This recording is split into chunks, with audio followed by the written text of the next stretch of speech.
The sole purpose of this video is to provide a basic overview and orientation of your new apparatus. This video is not intended to act as or replace individualized driver-operator training.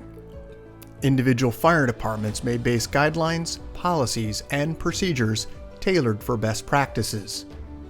Pierce Manufacturing and Hughes Fire Equipment representatives are not liable for injuries caused from acts resulting from actions inconsistent with the information provided within this video and/or accompanying manuals.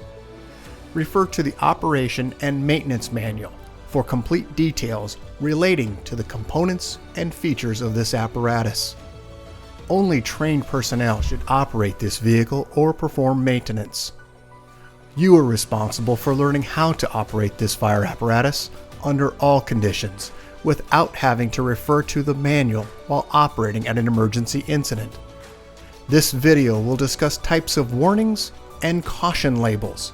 It is your responsibility to locate and identify each of the labels and understand the importance and associated hazards. Warning labels will point out procedure that must be taken or action that must be avoided to guard against the possibility of serious injury or death. Caution labels will advise you that there is a risk of damage to property if certain precautions are not followed. Continuous training, reviewing of operation and service manuals, developing good standardized practices will assist driver operators with a more complete understanding of the components and operation of this fire apparatus.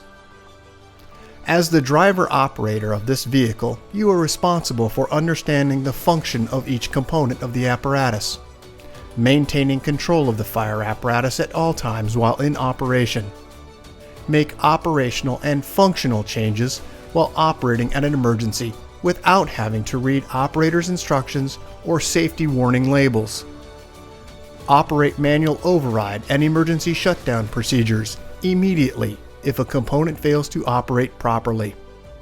Components location may vary with each Pierce fire apparatus. Review the exact location of each component prior to operation. Major inconsistencies between your vehicle and the information contained in this video should be directed to your sales representative. Safe operation of any vehicle is the responsibility of the driver operator. You must learn the location and function of all controls, switches, gauges, valves, inlets, and discharges. Due to a higher center of gravity, heavy trucks have a significantly higher rollover tendency than other types of vehicles. To reduce the risk of rollover, avoid making sharp turns, excessive speed, and avoid abrupt maneuvers.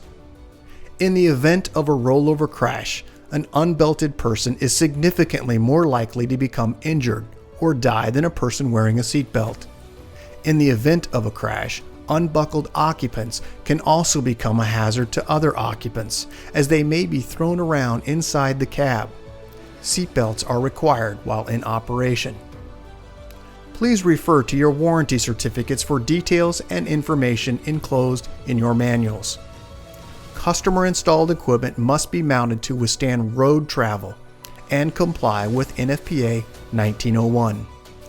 Modifications such as drilling holes or welding to structural frame components of the chassis are not permitted. Contact Pierce for instruction and review of non-structural sheet metal or other dissimilar metals for modification. Follow the radio installation guide for further assistance on installing or mounting electronics. Before placing your new apparatus into service, perform a primary inspection of key components of the apparatus, including all fluid levels, anti-lock braking systems, electronic stability control, and automatic traction control. Weigh your apparatus to ensure that it conforms to axle and brake ratings. Never exceed the gross axle rating printed on the label inside the cab. Exceeding these ratings could lead to reduced component life, personal injury, or death. Review the use of auxiliary braking systems, compression brake, exhaust brake, electronic retarder, and hydraulic retarder. Before placing the apparatus in service, refer to the operational maintenance manuals. Information on the operation and maintenance functions for the components such as the pump, pressure governor, and foam systems, along with other options, is provided in either the Pierce manuals and/or other manufacturer support information delivered with the apparatus. If you need more information, please contact Hughes Fire Equipment. Congratulations, Safford, Arizona, on your new fire apparatus, job number 32945.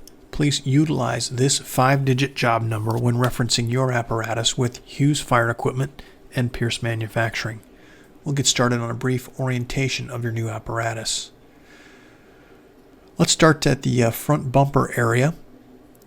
Located on the front bumper, right and left side, you'll find dual air horns. Located directly in the center, you'll find your electronic siren PA speaker. Let's move up onto the top of the bumper extension onto the passenger side. You'll find your large diameter pump intake, front inlet. Moving toward the center, you'll find a tubbed storage location with a D handle for hose storage. Moving all the way to the driver's side on the bumper extension, you'll find your mechanical siren. Let's move up onto the body itself. On the sides, you're going to find your turn indicator. Just inside of that location, you'll find your headlights, housing low and high beam headlights. The inside light is your high beam. Moving up, you'll find a emergency warning light cluster housing 2 lights on each side. And then directly behind the Pierce logo is the latch to release the hood. Let's move up onto the one-piece windshield. You'll find 3 windshield wipers. Here's some close-ups. This is the front inlet. You can see in the background of this image there is a front inlet air bleed. Into the center, swivel 1.5-inch discharge, dry deck material. Let's move around. This is going to be the driver's side, mechanical siren.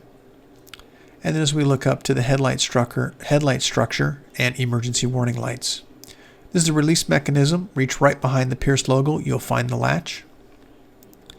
Let's move up to the very top here. First, we'll find some running lights. There are 5 of them across the brow of the apparatus. Up onto the very top here in the front, you'll find a forward-facing floodlight. Moving up to the outer edges of the emergency warning lights, you'll find 2 forward-facing and 2 side-facing. Moving further up to the ladder, you'll find your master stream device and fog nozzle. You'll also find out on the driver's side a gate 2.5-inch discharge. At the very top of the ladder, you're going to find forward-facing controllable floodlights. We do have nozzle control here at the top of the nozzle area. This is that gate that we talked about just a minute ago. It's a 2.5-inch discharge gate, and then also a relief valve. The next image is the latch, which allows you, when the ladder is bedded, to remove the nozzle from the tip location to a lower portion on the tip fly, maybe for rescue purposes. On the outer edges, you find 2 mirrors, convex and flat.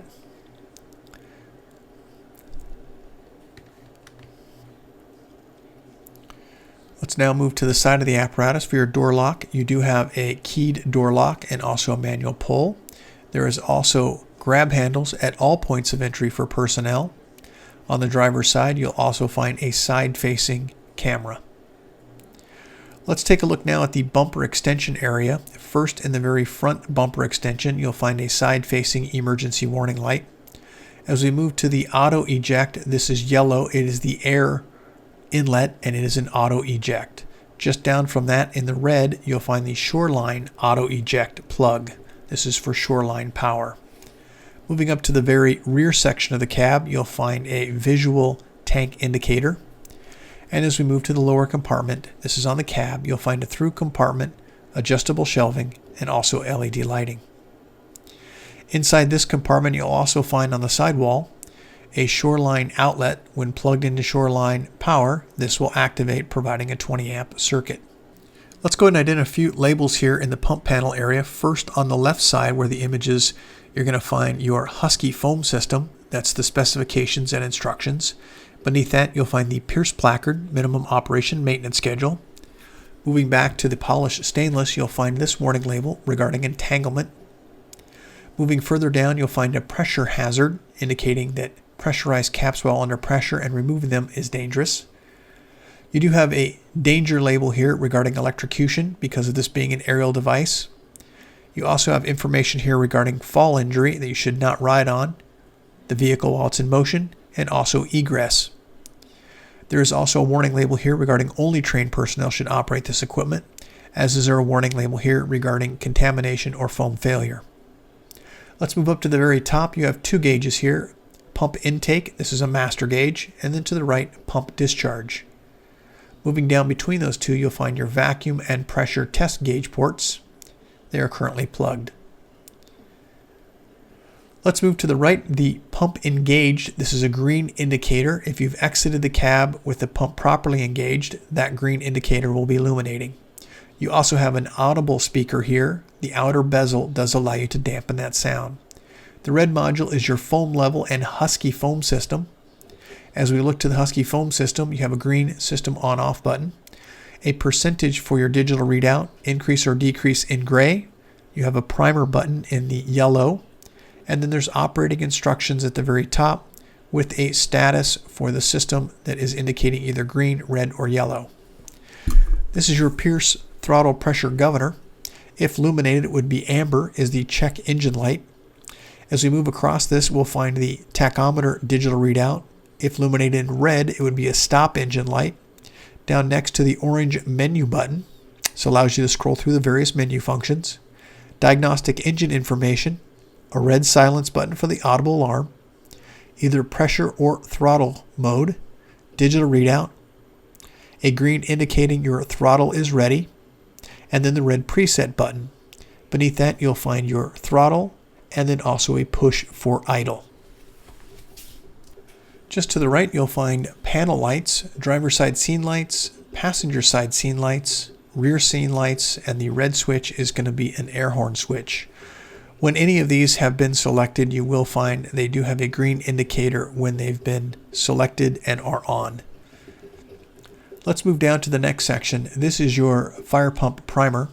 There are special instructions regarding this primer. You need at least 1,000 RPMs. That's what this note is just below that before engaging the primer. You do have a front inlet. This is an electronic valve. As we move to the right, you'll find your pump drain. Located in the center, the large diameter pump intake, and then you'll find your manual pump shift. Let's move all the way down to the very bottom left-hand side of this image. You'll find your Watrous placard regarding the 2000 GPM capacity, serial number, and also the ratio 2.46. Moving to the right, you'll find your driver's side auxiliary inlet. This is a 2.5-inch female inlet. You'll also find the aerial discharge drain, driver's side auxiliary inlet drain, your foam failure hazard, which we talked about earlier. The mixing of different foams and also consistencies as brand is not advised. And then on the right, you'll find your foam module, inlet, and also directions for tank or inlet.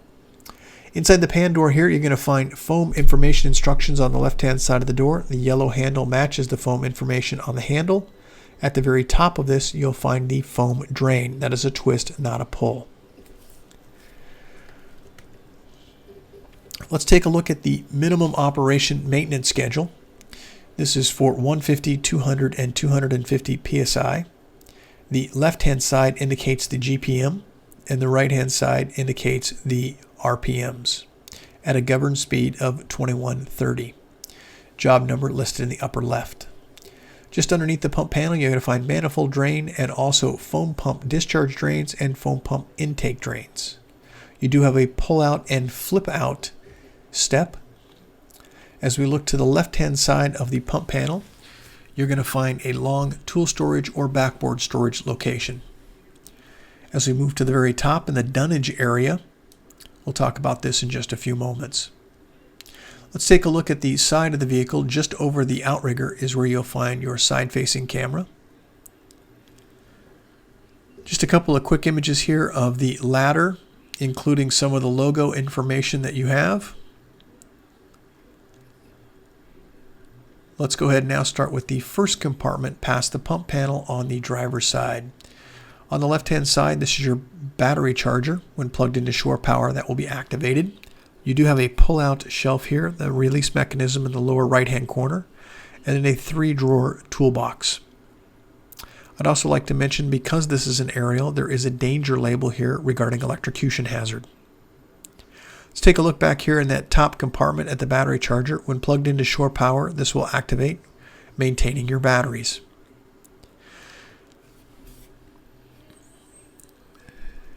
We'll go ahead and move through some of the images here as we move forward. Just in front of the rear wheels, you'll find folding wheel chocks. Moving up from that location, the blue cap is your 4.5 US gallon DEF tank. In the center over the rear wheels, you'll find a tool board. D handle allows you to open. Inside on the hinge side is the release mechanism to restore it. Because this lifts in the upward position, this is the available grab handle for pulling that down. In between the duals, you'll find 4 SCBA bottle storage locations. The center does lift up. Moving through some of the other compartments here, you'll find LED lighting and adjustable shelving. You do have a silver ultra low sulfur diesel fuel fill location. This is once again on the driver's side. To the rear compartment, you'll find the bottom shelf pulls out, the release is on the right. You'll find your stabilizer pads at the very rear. As we move to the ladder section to gain access to go aloft, you'll find a front to back inclinometer. Inside that same location, you'll find modules. This is for service personnel. Your turntable is protected. As we move to the very top, LED lighting to support the turntable area. Let's move to the pedestal now. We do have some warning labels in this area regarding danger and electrocution. You do have an audible speaker facing you as you're standing at the pedestal, and there are 2 drop-down service access locations. Let's start first with inside the pedestal. Starting at the very top, you have an emergency stop button, ladder illumination, your DC lights on and off, remote control activation, aerial speed normal or fast, and emergency hydraulic power. You do have a tremendous amount of information right here at your command zone. Please see the owner's manual for more information. Further down, you'll find nozzle control, and then on the far right, you'll find your ladder control for extend, retract, right and left, lower and raise. Just in front of the pedestal, you'll find your intercom system, volume control. In the lid of the pedestal, you'll find the waterway information regarding waterway dry or waterway charged at a 50-mile-an-hour wind condition.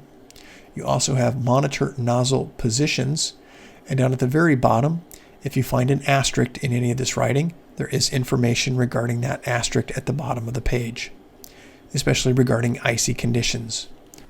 On the ladder next to the pedestal, you'll find an inclinometer from 0 to -10 and from 0 to 80 degrees. Let's go ahead and go back to the pedestal. First, you'll find overrides. This is the extension override. You can notice the gray knob at the very top is the actual lever. Rotation, and then to the far right, you'll find elevation. As we move down to the next compartment that does open, this is for service or maintenance personnel. The next set of images we're just going to kind of roll through here. This is just some additional information regarding your ladder. This is looking from the pedestal forward, looking from the passenger side of the rear, looking forward, and then also just from the very rear section, 4 sections in your fly area here. On the sides, you'll find additional storage location. I would like to point out some warning labels in those. Be careful for objects that could fall. You also have a pike pole located in the fly and also an axe located in the fly. Let's take a look now at the very tip of the ladder. You'll find nozzle controls. As we move through those nozzle controls, first you have straight and fog, left and right, and then up and down. Once again, that controls the individual nozzle. This controls ladder movement. You'll find a power button. You'll also find extend, retract, rotate, or up or down. There are some warning labels here regarding operator information. There is also crush or pinch hazards, in addition, once again, with danger regarding electrocution hazards. Let's move to the center section of the ladder. You'll find at the very left-hand side is a stop button that is in red, and then to the right, difficult to see in this image, is the release mechanism when the ladder is bedded to lower the nozzle to a lower position than the furthest most extended fly position. Also on the right hand side, you'll find your intercom with volume control. As we move now to the dunnage area, this is for your Husky foam system. This is the hydraulic oil. We'll take a look at the rear of the apparatus and we'll identify some of those safety features here with warning labels. This is a danger regarding electrocution hazard. We also have a warning label here regarding entanglement because of those hoses coming off. And once again, a pressure hazard regarding pressurized caps and the associated hazards while removing a cap under pressure. And then also a twofold, no riding on the rear of the apparatus and also access for egress. There are two direct pull information warning labels here regarding the use of your tow eyes. Here's some close-ups, hose bed lights and rear scene lights. These are the toggle switches for those light switches. As we move to the upper portion, this is the chute for your hose storage. Moving down to the bottom, you'll find your aerial inlet. And then to the right, a pan door. You'll find the aerial drain and then also the relief valve. At the rear of the apparatus, you'll also find aerial and stabilizer overrides. The left-hand side is indicating the aerial emergency power and stabilizer emergency power. The blue and green are indicating the various valve function under emergency power for either aerial or stabilizer functions. We'll also find in the rear of the apparatus the control module for controlling those stabilizers.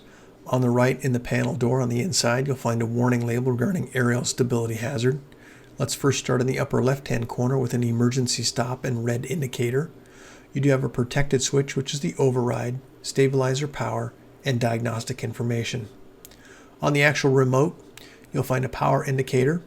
You'll also find individual front jack left and right controls and individual rear left and right controls.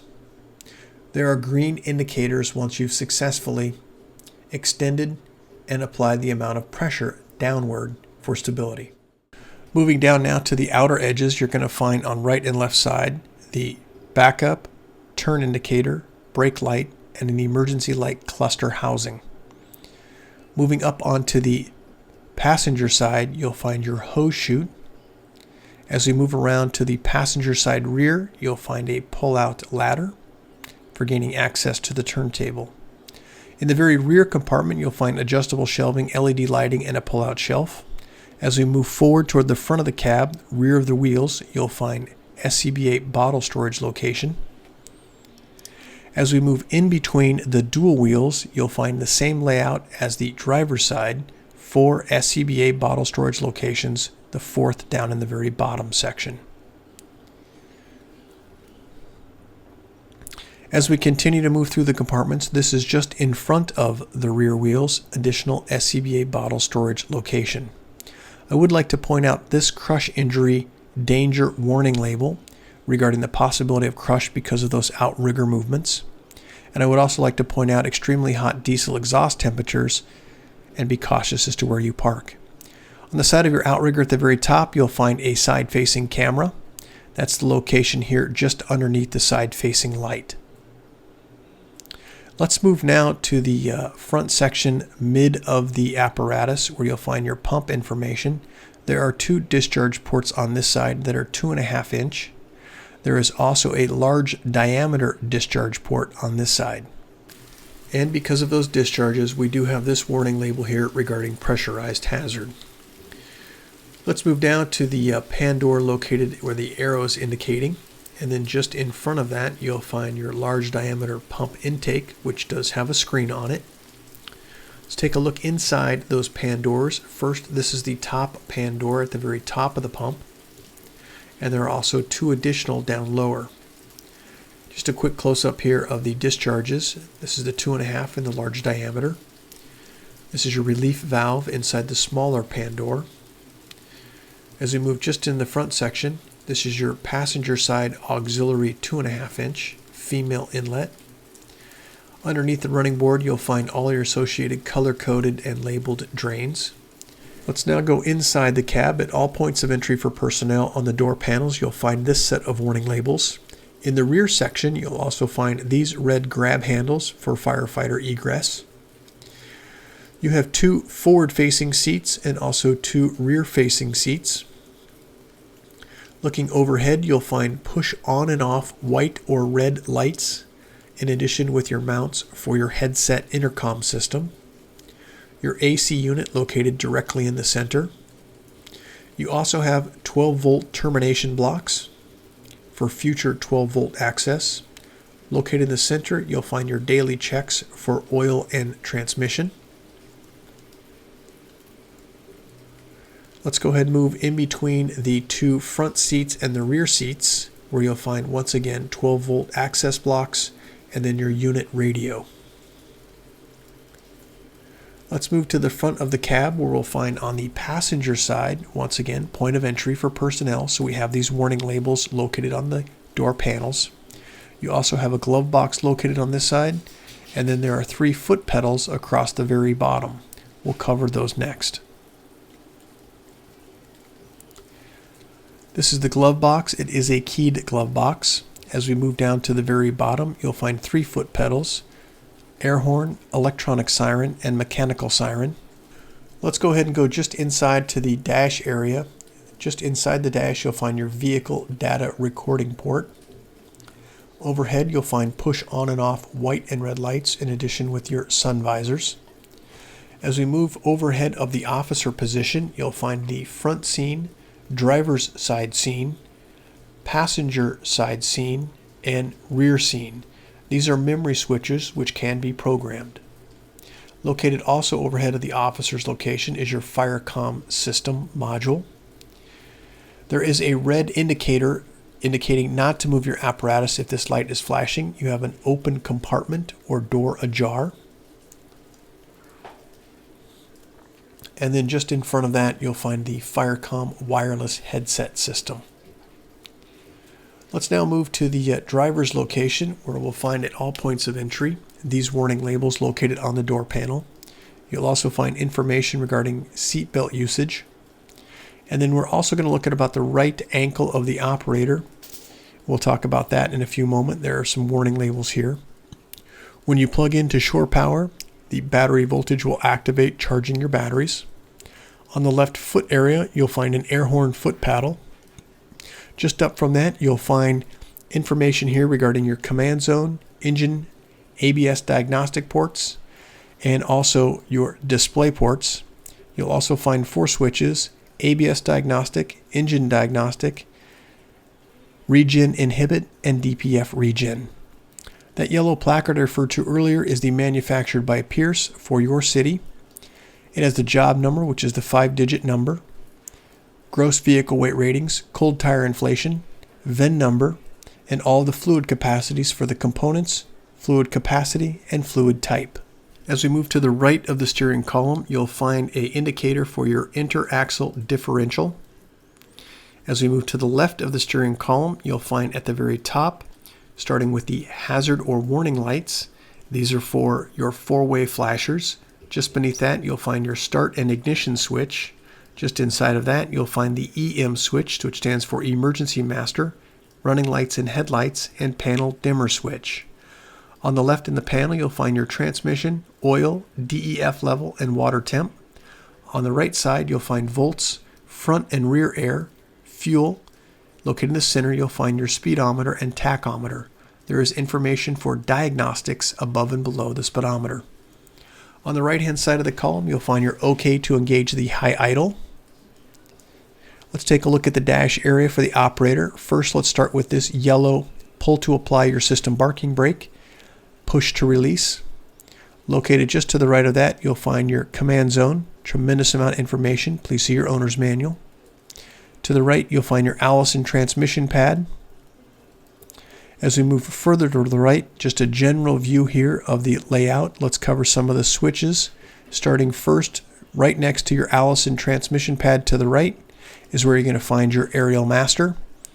Aerial PTO engaged. the stabilizer cameras.